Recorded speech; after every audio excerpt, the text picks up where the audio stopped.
il est 12 h partout au Sénégal, l'heure du grand journal de la mi-journée, bienvenue. Souleymane Niang.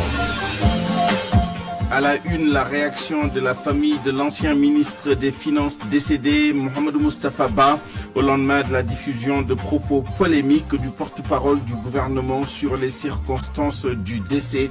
Vous entendrez Dim Momar Ba, le porte-parole de la dite famille.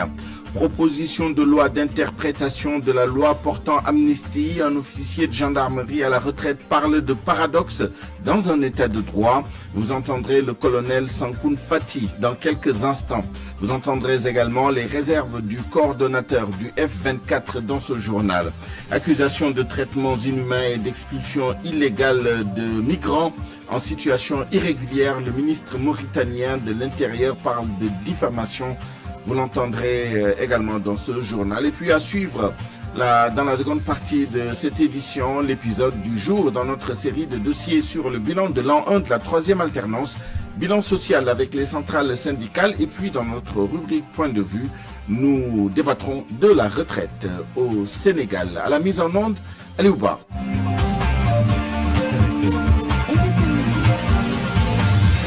Souleymane Niang. La famille de Moustapha Ba déplore la sortie du porte-parole du gouvernement. Ce dernier a déclaré que le défunt ministre des Finances a été tué dans des circonstances troubles.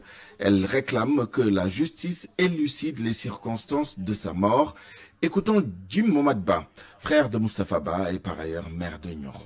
Comme j'avais déjà dit lors des événements douloureux, nous attendions que la justice sénégalaise fasse son travail. C'est la position de sagesse parce que une enquête est ouverte et nous attendons.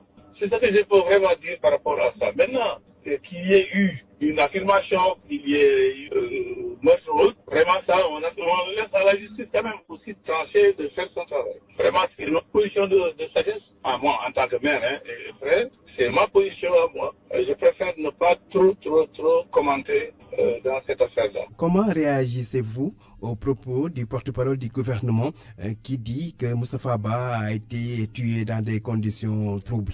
Bon, mais ce que je dis de tout cela, donc la justice du Sénégal, c'est un grand pays. Notre justice doit faire ses enquêtes et une enquête est ouverte. Mais nous ne pouvons pas avancer. Nous ne pouvons qu'attendre. C'est ce que j'avais déjà dit d'ailleurs, si vous vous rappelez bien, quand il y avait quelques manifestations, qu'il fallait qu'on attende. Et c'est ce que nous faisons en fait. Parce que je suggère à tout le monde, à toute notre famille, en tant que maire de la ville, etc., c'est d'attendre que la justice fasse son travail. Maintenant qu'il y ait, disons, des personnes qui s'aventurent, c'est leur responsable. Est-ce que depuis lors, vous avez eu des informations par rapport à l'enquête ouverte par la justice? Nous n'avons pas d'informations supplémentaires. En tout cas, en ce qui me concerne personnellement, mais et la famille dont nous n'avons pas, en ce que je sache. Tout le monde est éploré, nous sommes éplorés par la disparition de Moustapha et de dire que nous entendons par-là, qu'il émane même d'un gros responsable peut faire mal. Mais nous attendons vraiment, disons, ce que la justice en dira. Autre polémique, celle qui entoure le projet de loi interprétative ou la proposition de loi interprétative de la loi d'amnistie. Un colonel de la gendarmerie à la retraite donne son avis sur la question. Sankoun Fati n'y va pas par 4 chemins après avoir relevé des incohérences sur le projet de loi, sur la proposition de loi portée par la majorité ou un député de la majorité. Il souligne que cette loi interprétative cible effectivement les forces de défense et de sécurité. Il est paradoxal, dit-il, dans un état de droit, de vouloir légitimer des actes de violence quasi insurrectionnels en sanctionnant des agents de l'État chargés du maintien de l'ordre public conformément à la loi votée par l'Assemblée nationale elle-même. Le colonel Sankoun Fati, joint par Batali Mingam. Les forces de défense et de sécurité sont ciblées.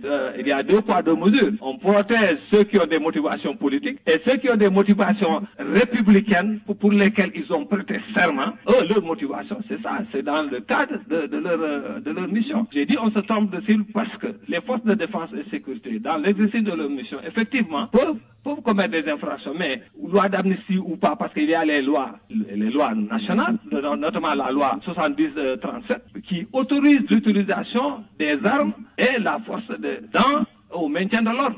Donc, et puis dans des conditions, si ces agents commettent des infractions, donc utilisent la force ou les armes dans les conditions non prescrites, ces agents sont sanctionnés. Et ça, c'est depuis toujours.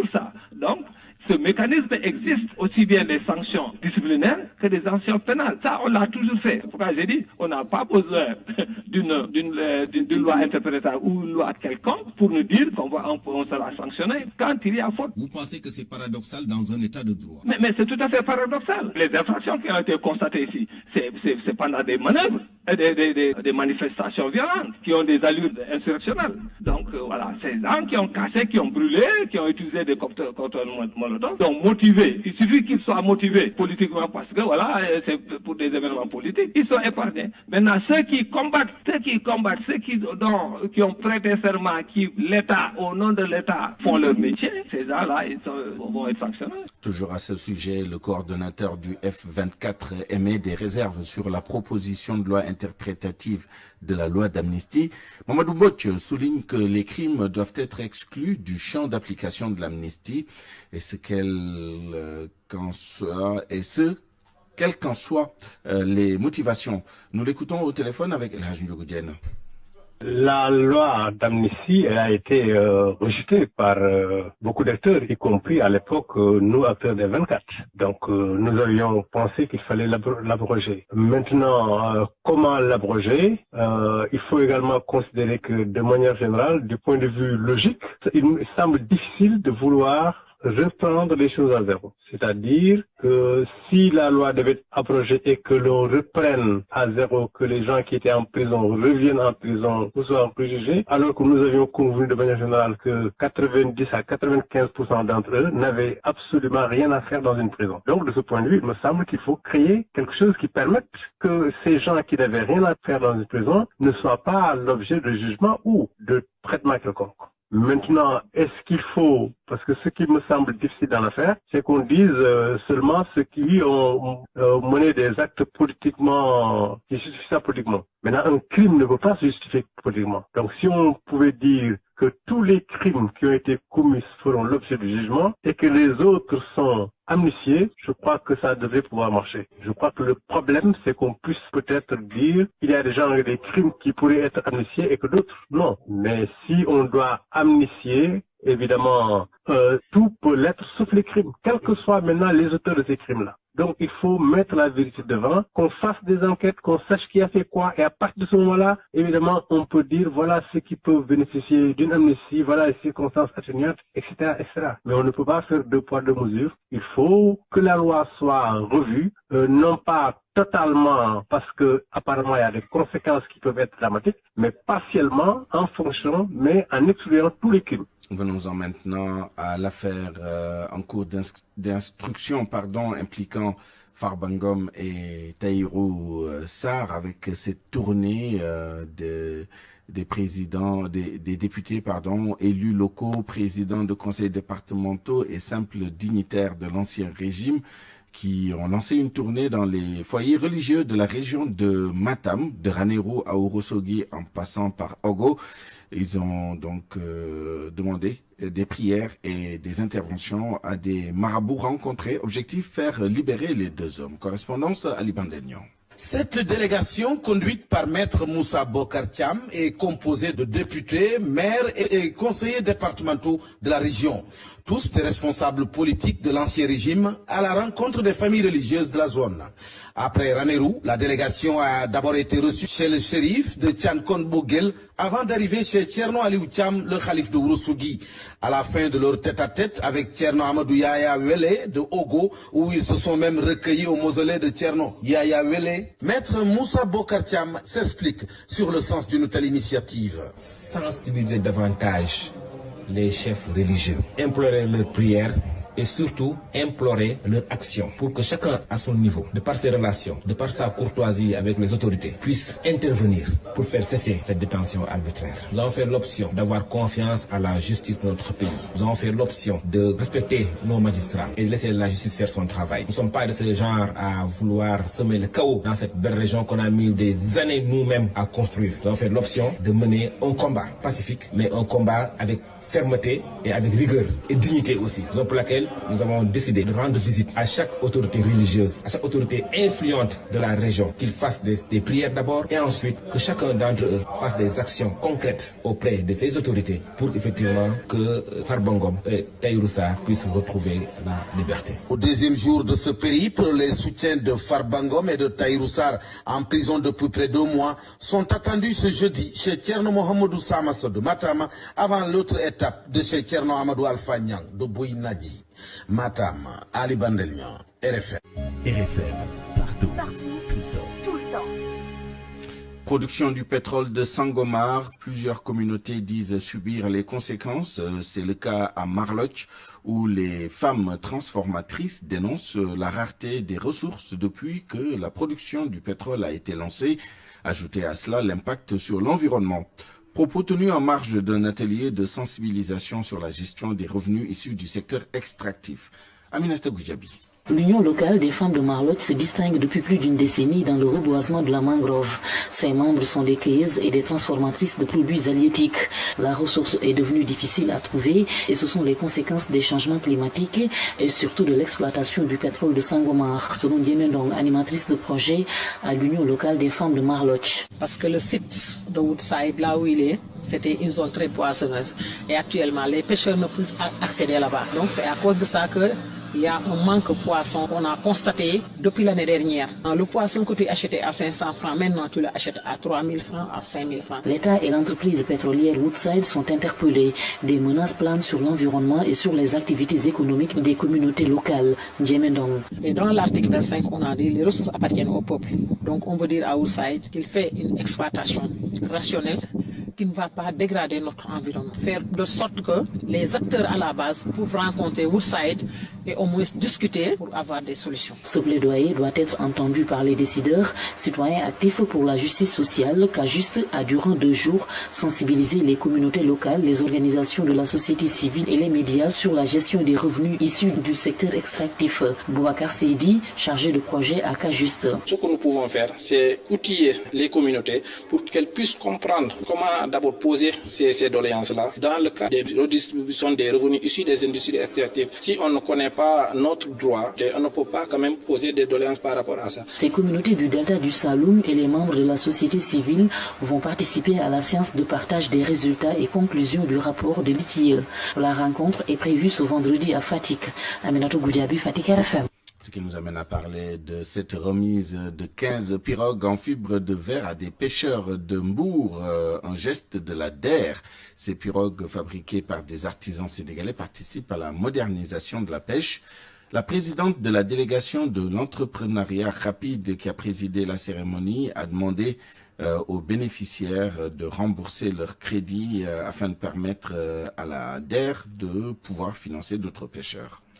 Aïda Mbodj, la déléguée générale à l'entrepreneuriat rapide, au micro de Ndeye Matignan. Nous allons procéder, mesdames et messieurs, à la remise de 15 pirogues en fibre de verre et de matériel de pêche qui se rajoutent au lot déjà livré. Depuis mon arrivée à la tête de la DER, nous avons pu remettre 50 pirogues en fibre de verre contre non tenu des 15 d'aujourd'hui. Cette cérémonie marque une étape importante dans le processus de modernisation de la chaîne de valeur pêche et démontre notre engagement à soutenir les projets du secteur primaire dont l'essor est primordial pour notre souveraineté alimentaire.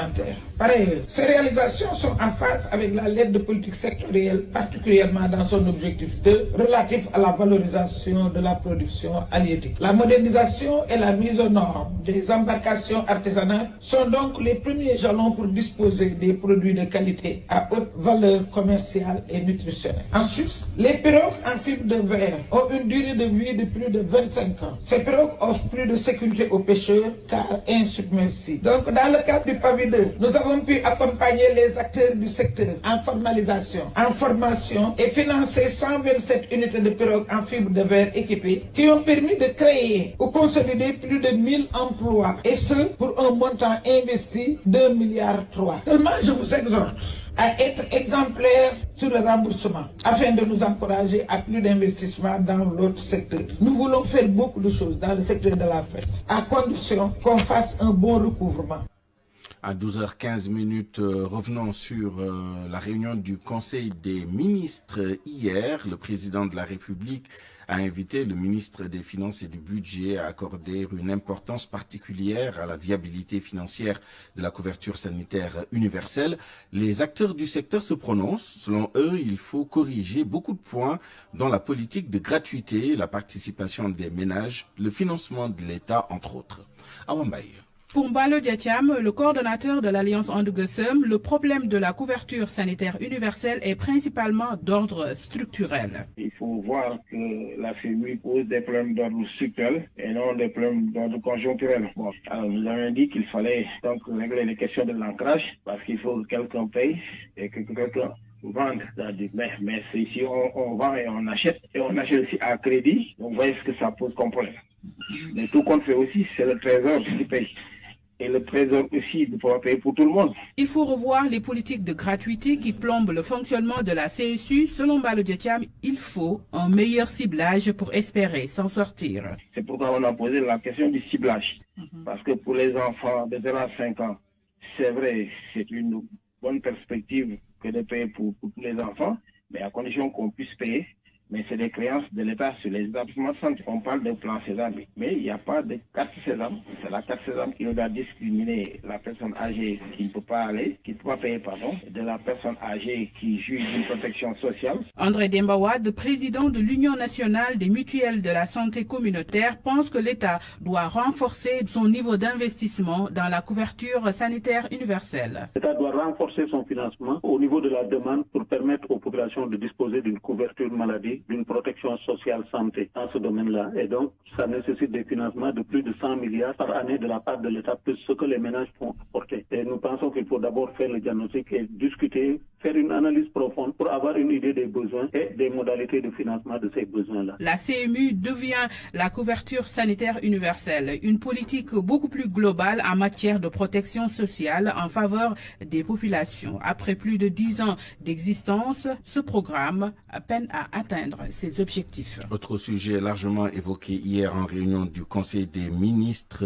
la prévoyance et la sécurité sociale. Nous y reviendrons dans notre rubrique Point de vue où nous débattrons de la retraite au Sénégal. Allons maintenant dans la commune de Malika où les Serigne Dara exposent leurs difficultés, manque de moyens, absence de soutien de l'État entre autres. L'association des couturiers et stylistes de Malika leur a offert donc des centaines de tenues pour la fête de la Korité, des tenues destinées aux enfants talibés. Aminata Ba. Le manque de soutien des autorités est à l'origine des nombreuses difficultés auxquelles les Serigne Dara de la commune de Malika font face. Absence de sites adéquats pour l'enseignement coranique, problème de moyens financiers, entre autres. Oustaz Ibrahim Sall, maître coranique. Nous avons des problèmes pour trouver un endroit où vivre avec nos talibés. La nourriture des enfants est aussi un gros souci. La plupart des parents ne s'occupent pas de leurs enfants. Nous avons vraiment besoin d'aide. Le président des Serigne Dara de la commune de Malika, Imam Moustapha Sissé, sollicite l'appui des autorités locales. Je demande au maire et à toutes les bonnes volontés de la commune d'appuyer les Dara en termes de nourriture, de logement, mais aussi une formation des Serigne Dara.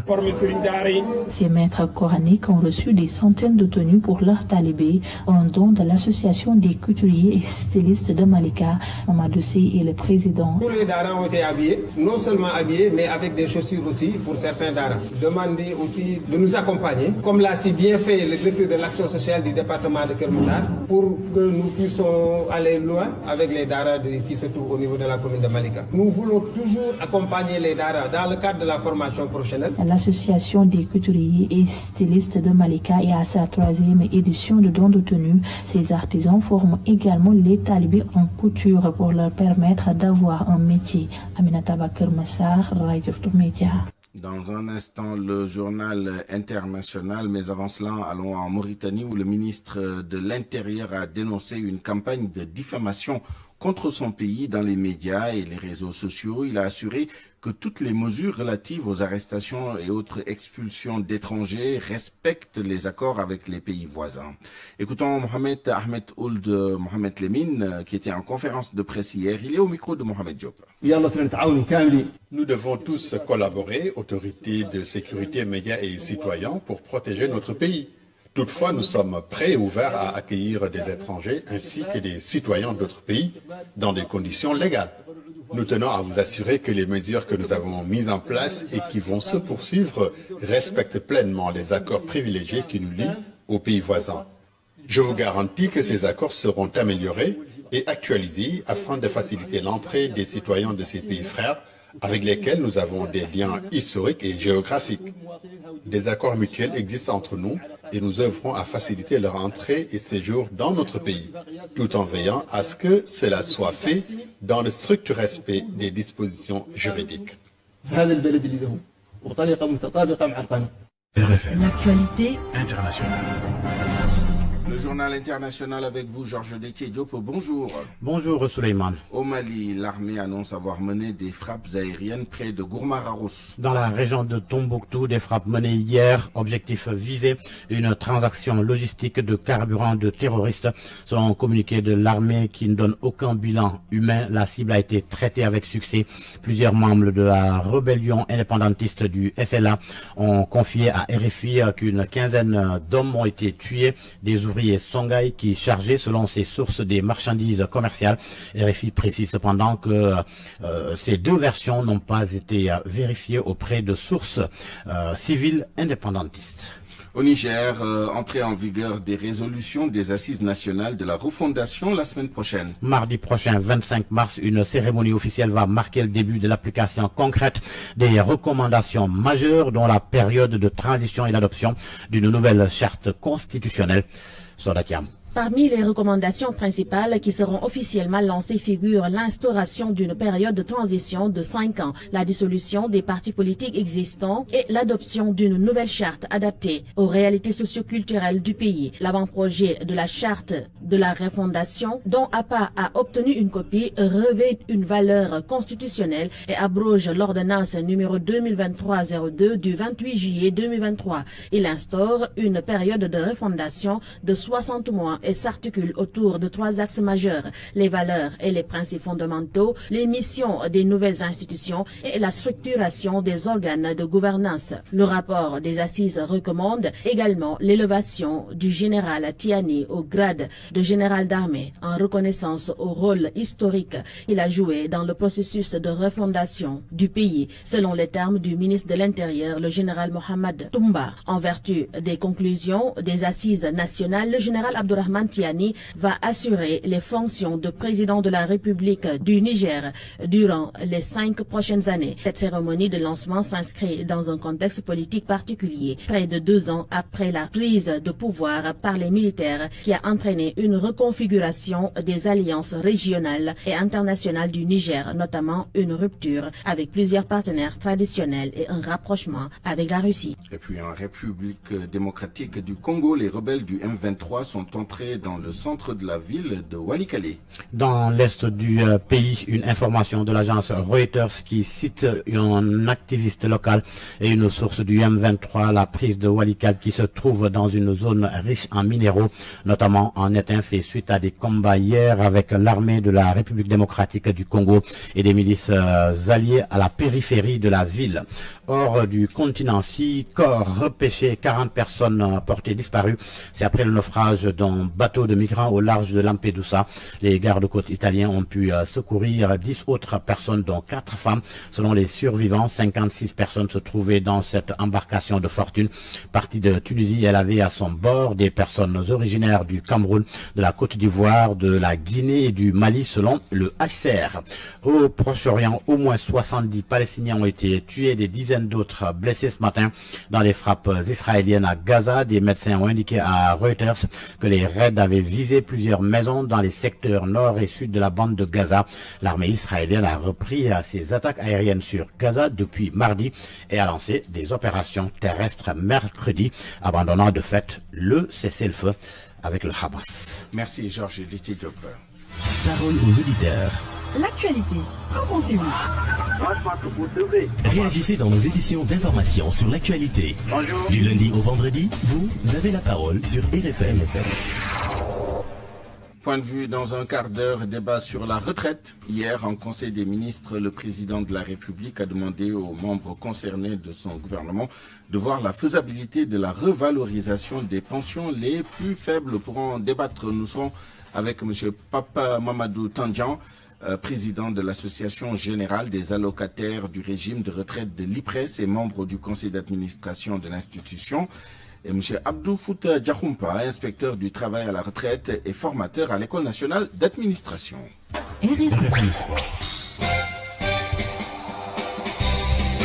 Mais d'abord le sport, avec vous, Malal Junior Diagne, bonjour. Bonjour, Souleymania. Nous ouvrons ce journal des sports avec la 5e journée des éliminatoires de la Coupe du Monde 2026.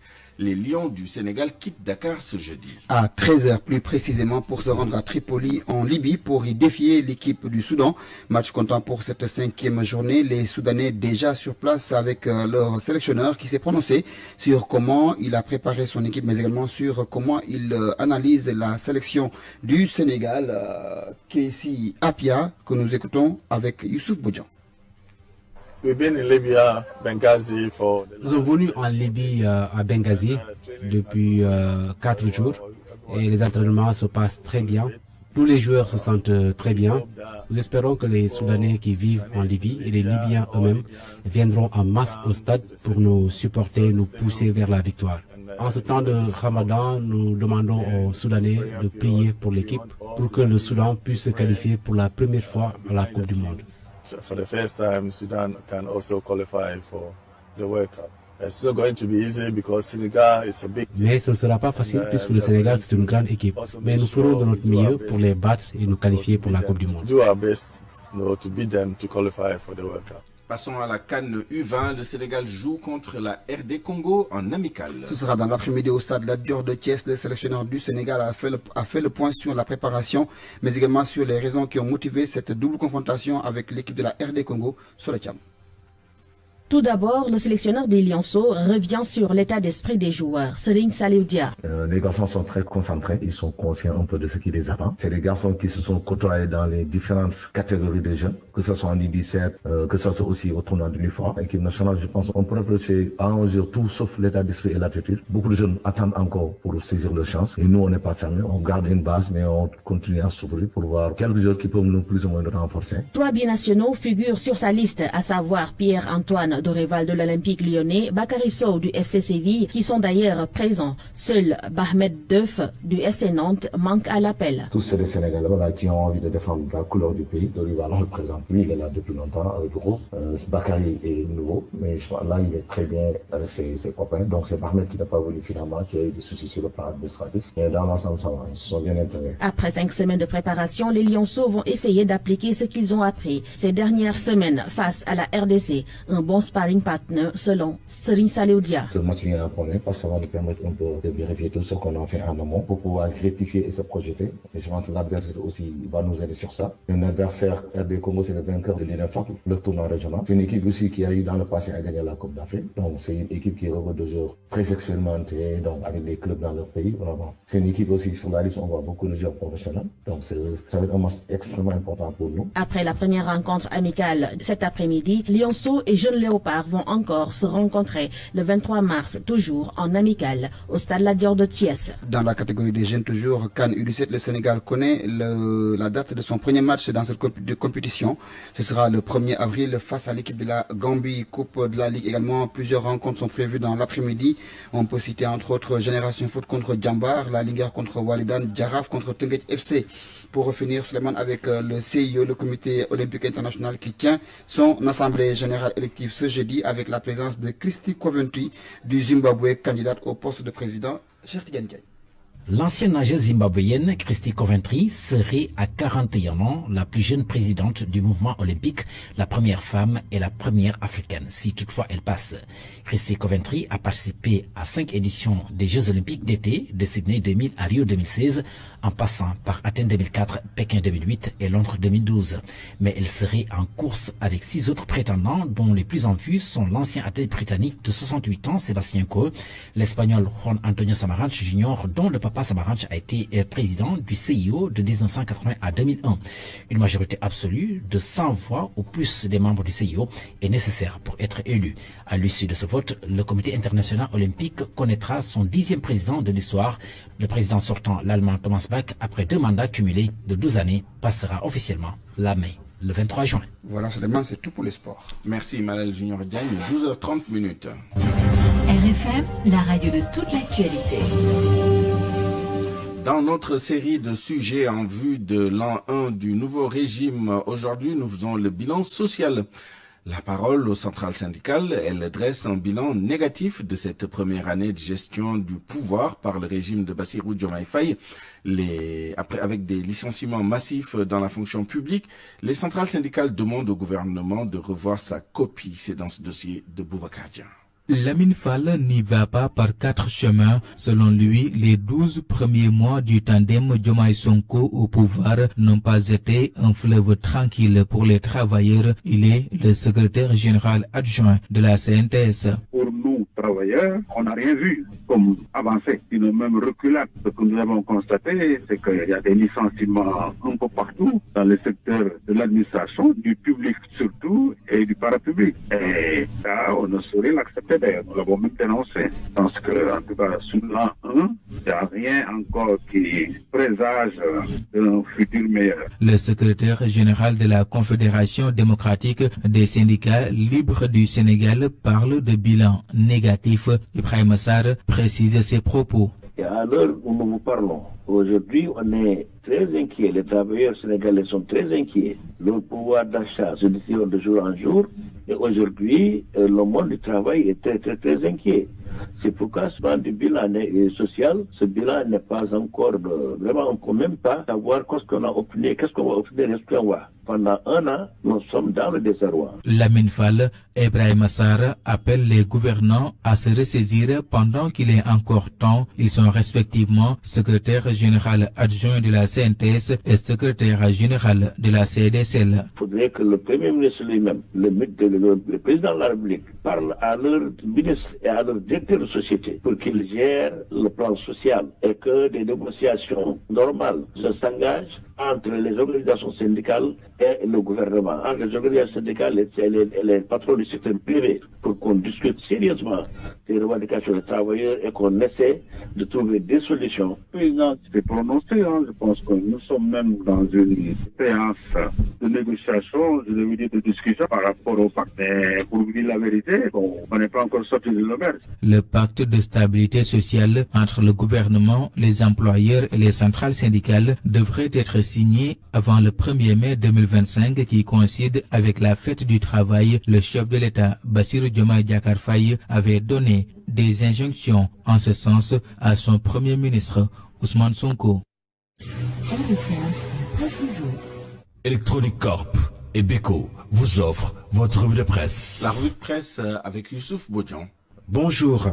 À la une, les propos polémiques de Moustapha Sarré. Moustapha Ba a été tué dans des conditions troubles, a déclaré le porte-parole du gouvernement. Des propos rapportés à la une de Vox Populi qui estime que Moustapha Sarré a déterré la polémique sur la mort du défunt ministre des Finances. L'Observateur qualifie cette sortie de parole fuyante d'un porte-parole. Le journal relève la grosse polémique provoquée par sa déclaration sur les conditions troubles du décès de l'ancien ministre des Finances. Les avocats de la veuve de Moustapha Ba dénoncent une sortie qualifiée d'irresponsable, une sortie ignoble c'est une sortie ignoble selon Le Quotidien. Le journal rapporte les propos du porte-parole du gouvernement qui se défend en ces termes, je cite: quand on manque d'arguments, on fabrique des polémiques. Fin de citation. Sarré secoue la République selon Walf Quotidien. Pour Source A, c'est une sortie qui glace le sang. Moustapha Sarré déraille encore, titre Les Échos. Sarré a déraillé grave selon l'As qui donne la parole à Bassirou Kébé, ami du défunt ministre ministre qui déclare, je cite, « Nous demandons au procureur de l'entendre et au président de le démettre ». Fin de citation. Enquête considère que PASTEF fait face au spectre de la surcommunication. Tahirou Sarr, lui, est transféré à la prison du Cap-Manuel. Selon l'Observateur, tout s'est joué entre le week-end et ce début de semaine. L'homme d'affaires passe d'une cellule de plus d'une vingtaine de détenus à un dortoir plus restreint. Quant au député Moustapha Diop, l'Obs nous apprend qu'il sera fixé sur son sort demain. C'est à propos du processus de levée de son immunité parlementaire. L'ancien ministre est dans le collimateur du pool judiciaire financier qui a frappé au cœur d'une mafia. Il s'agit d'une fraude autour de la convention État-employeur, nous informe Libération. Selon le journal, des millions de francs CFA ont été soutirés durant la période de la Covid-19 sur la base de faux dossiers. Dans cette affaire, l'artiste comédien Moussa Seck a été écroué par le juge du 5e cabinet financier. 2 autres personnes inculpées. Une autre affaire judiciaire qui occupe la une d'enquête, GreenTech, les contours de scandale. Enquête nous informe que la firme agricole a quitté le Sénégal sans préavis, laissant 65 employés sans salaire ni explication. Le journal donne la parole à son PDG, Jean-Yves Berton, qui déclare, je cite, « Nous avons été victimes d'escroquerie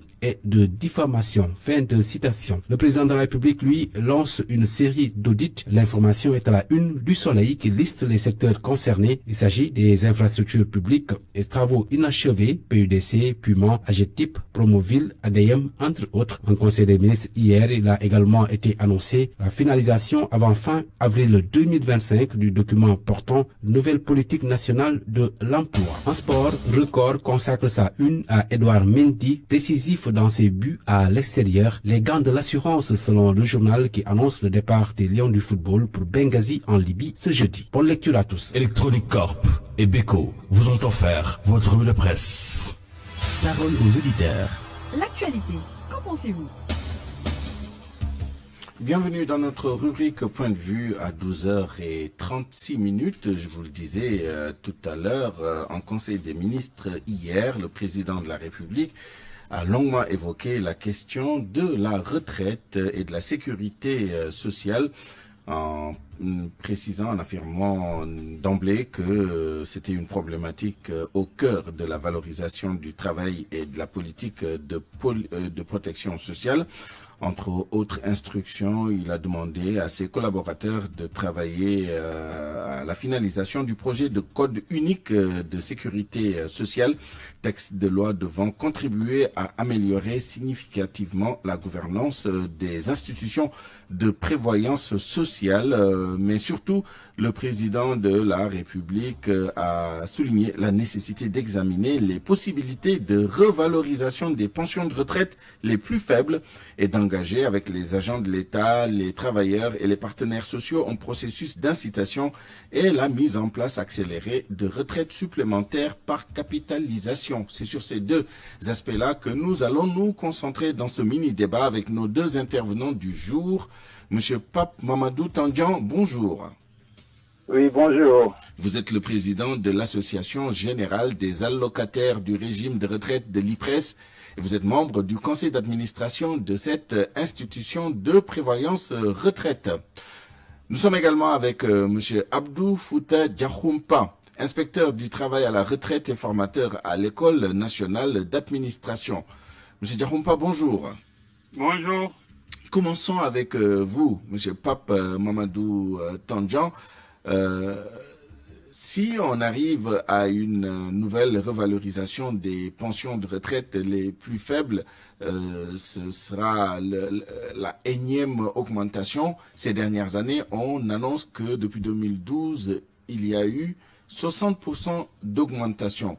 Qu'attendez-vous de cette annonce ou en tout cas de cette volonté affichée par le gouvernement à travers le chef de l'État?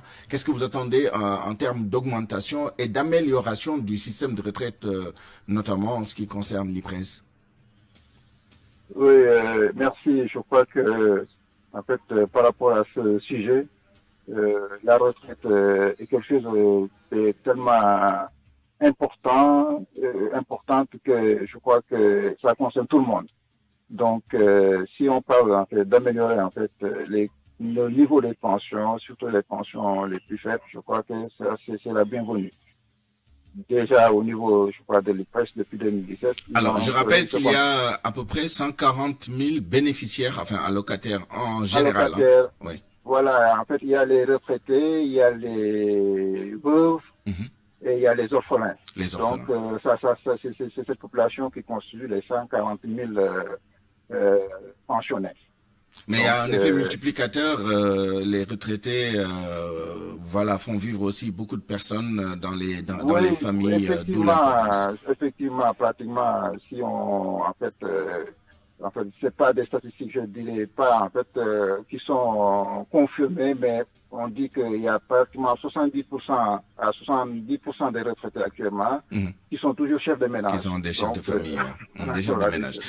Mais une question très précise et pratique, on nous avait annoncé en 2021 ou un peu plus tard, non 2023 si je ne m'abuse, ou 2024, que la pension minimale serait alignée sur le SMIC.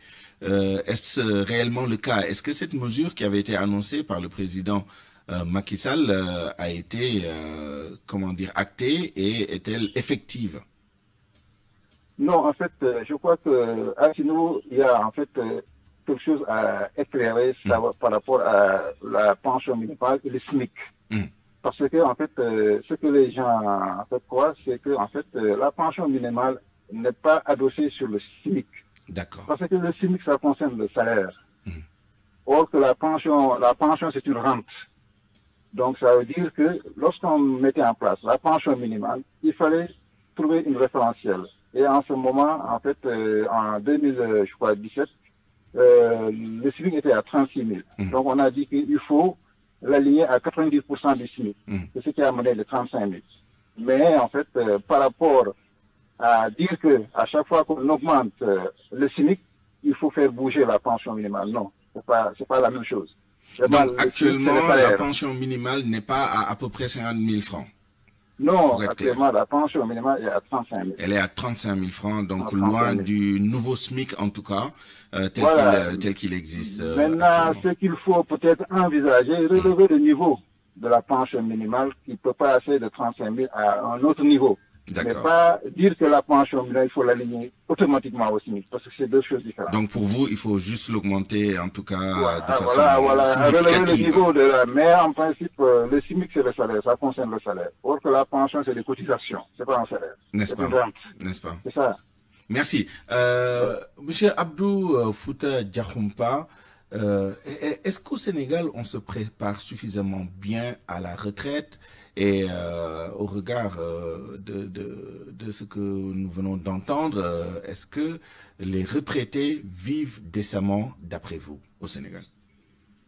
Merci. Est-ce qu'on se prépare bien à la retraite au Sénégal? Ça dépend peut-être des individus, mais pour l'essentiel, c'est très difficile de bien se préparer à la retraite dans la mesure où les salaires servent tout juste aux dépenses, en tout cas familiales, des travailleurs. De ce fait, l'épargne est peu développée chez nous. À partir de ce moment-là, l'investissement va poser problème, ce qui signifie donc que la plupart du temps, le travailleur n'a pas une bonne épargne qui lui permettrait d'investir à la retraite ou bien à la retraite pour avoir d'autres sources de revenus. Donc le niveau salarial est tel que c'est difficile pour quelqu'un d'investir et d'avoir une ressource supplémentaire à la pension de retraite. Donc, grosso modo, la plupart des travailleurs sénégalais, leur préoccupation principale, c'est un logement et l'entretien de la famille. Ce qui veut dire que les salaires ne permettent pas cet investissement. Maintenant, est-ce qu'ils vivent bien? Non, je trouve que lorsque la pension de retraite fait le quart, le tiers ou le cinquième dans certains cas du salaire et que les charges ne diminuent pas, les charges familiales ne diminuent pas, assurément le retraité ne vit pas en tout cas à l'aise. Et cela s'explique aussi par ce phénomène connu par tous, et qui voudrait que le salaire ne permette que la reproduction de la force de travail. Autrement dit, on ne vous donne que ce qui vous est utile pour vivre et bien travailler. Et cette même notion, pour certains, aussi justifie le fait que la pension n'a pas été conçue pour permettre aux travailleurs de vivre, mais de survivre.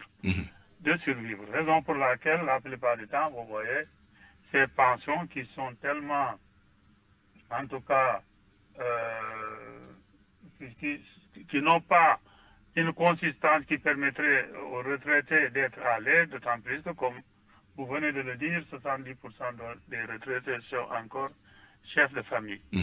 Alors, quand vous vous intéressez à la retraite, vous voyez que pour acquérir un point de pension IPRES, vous allez payer 4 à 6 fois plus que ce que ce point de pension va vous ramener, rapporter quand vous serez à la retraite.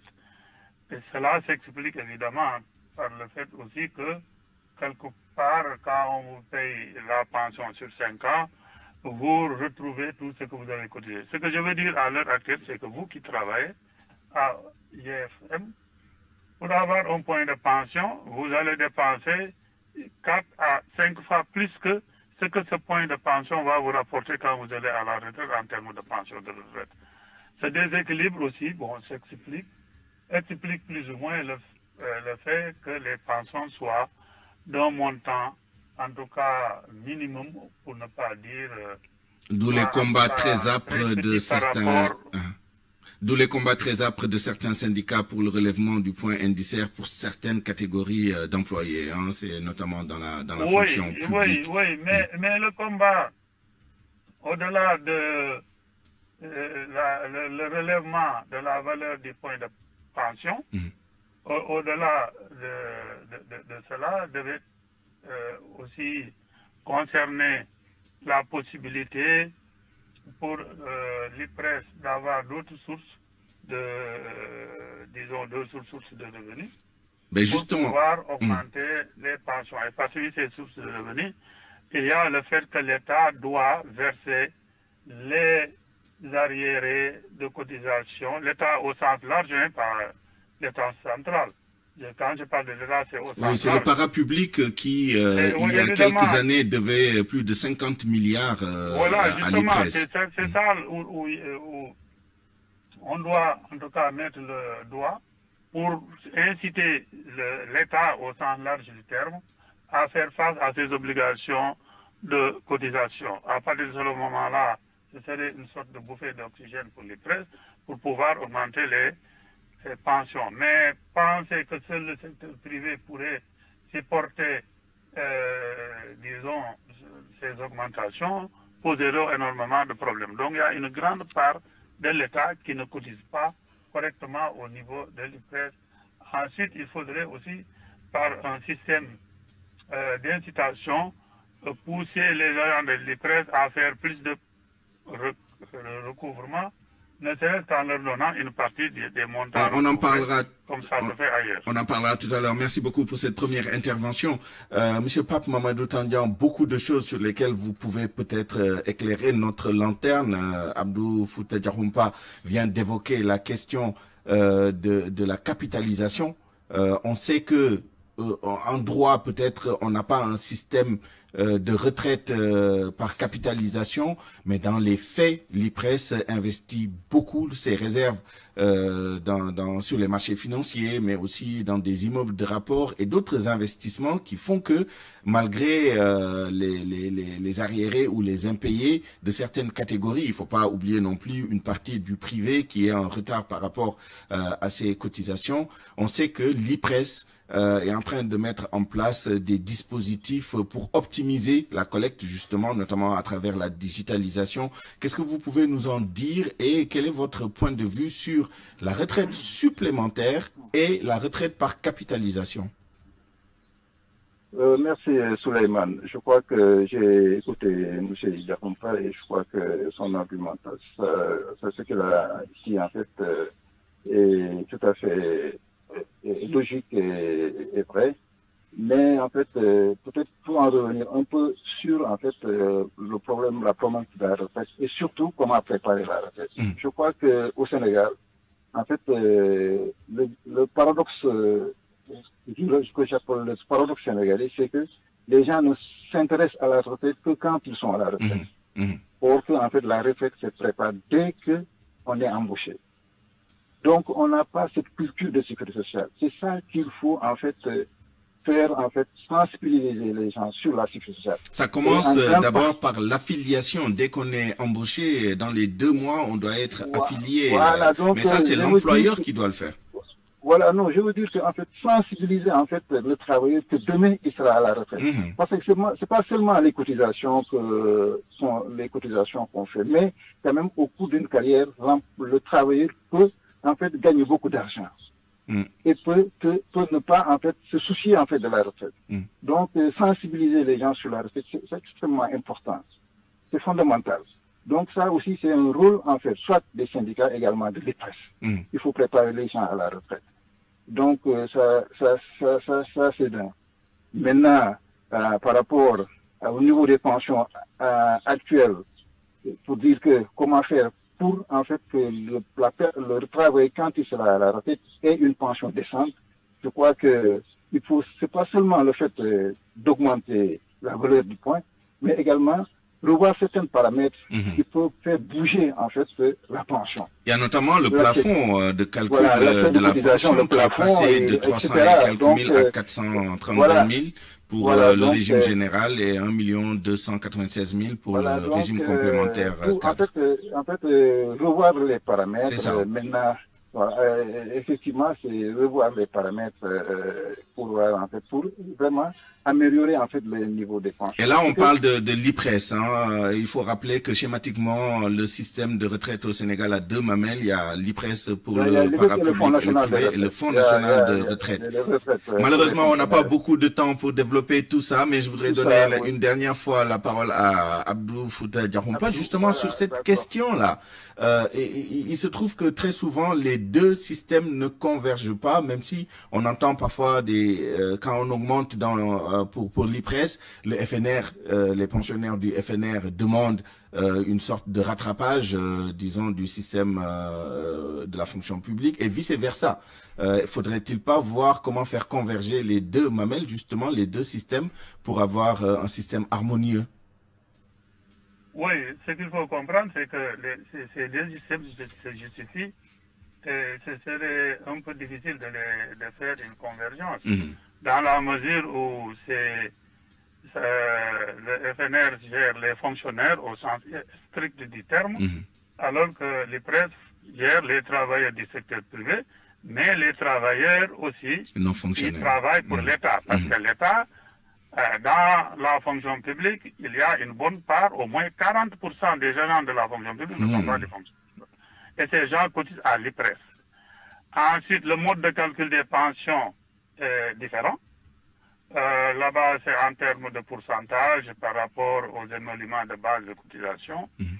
Alors qu'à l'IPRES, c'est une question de points à ce niveau.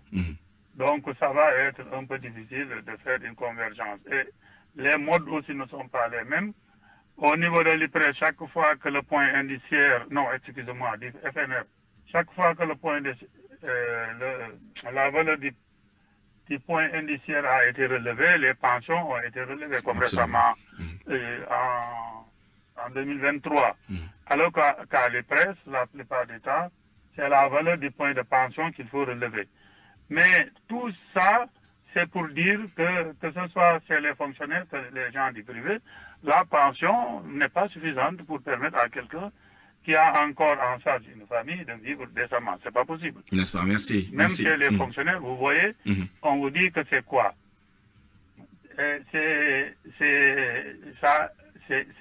un montant qui dépend des éléments qui servent à la cotisation. Ces éléments qui servent à la cotisation, la plupart du temps, ne sont pas les éléments les plus consistants du traitement du fonctionnaire. C'est ça. Malheureusement, on ne peut pas... Comme disait tout à l'heure l'autre interlocuteur, vous pouvez gagner beaucoup. Imaginez les régies financières, les fonctionnaires.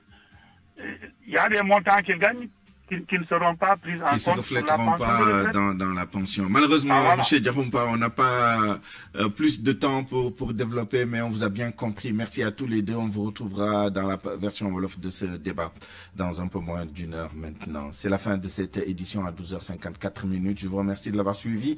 Merci à toute l'équipe qui l'a préparé et réalisé. El Hadj Ndiogou Diène à la rédaction en chef d'édition Barthélémy Ngom, Mamas Toukan à la réalisation, à la mise en onde, Aliouba, à la production Kader Lo et Abdou Thiam à 13h. Retrouvez El Hadj Ndiogou Diène pour le grand journal en Wolof. D'ici là, excellente suite des programmes sur la RFM. Au revoir.